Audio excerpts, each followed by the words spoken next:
আমরা বলেছিলাম ফ্যাসিস্ট হাসিনার রাষ্ট্রপতি দায়িত্বে থাকতে পারে না।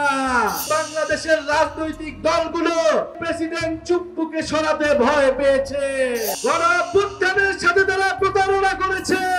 আমাদের ছাত্ররা যে গ্রাফিতি লিখেছিল সেই গ্রাফিতির মধ্য দিয়ে নতুন সংবিধান লেখা হয়ে গিয়েছে। ফ্যাসিস্টদের, গণহত্যাকারীদের অবশ্যই বিচারের আওতায় আনতে হবে। আমরা বলেছিলাম জুলাই গণঅভ্যুত্থানের পরে এই যে ফ্যাসিস্ট হাসিনার রাষ্ট্রপতি, সেই রাষ্ট্রপতি দায়িত্বে থাকতে পারে না।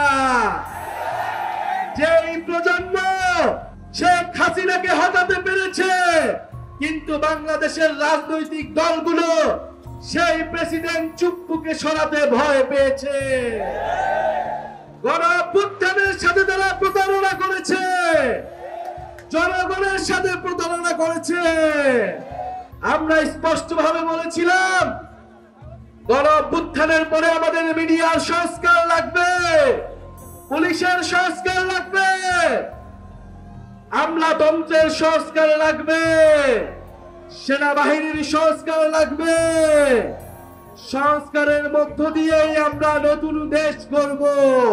বিচার সংস্কার এবং নতুন সংবিধানই আমাদের অভিমুখ।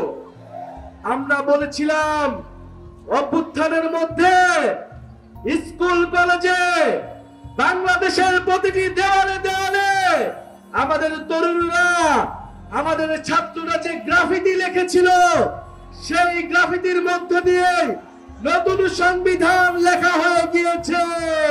সেসব গ্রাফিতির মধ্যেই বাংলাদেশের মানুষের আকাঙ্ক্ষার কথা লেখা হয়েছিল। আমরা বলতে চাই আপনার আগামীর সংবিধান আপনারা আমরা মিলে একত্রে রচনা করব। সেই সংবিধানের মধ্য দিয়েই বাংলাদেশ পরিচালিত হবে। এইখানে যারা বৈষম্য বিরোধী আন্দোলন করেছিল, গণঅভ্যুত্থানে অংশ নিয়েছে, জাতীয় নাগরিক কমিটিতে যারা কাজ করেছে এবং যারা এনসিপির জন্য নিরলস কাজ করছে, জাতীয় যুব শক্তি, পাবনার ছাত্র সমাজের যারা রয়েছেন, শ্রমিক উইং এর যারা রয়েছেন এবং আজকের এই প্রোগ্রাম বাস্তবায়নে যারা অক্লান্ত পরিশ্রম করেছেন, তাদেরকে জানাই আন্তরিক ধন্যবাদ।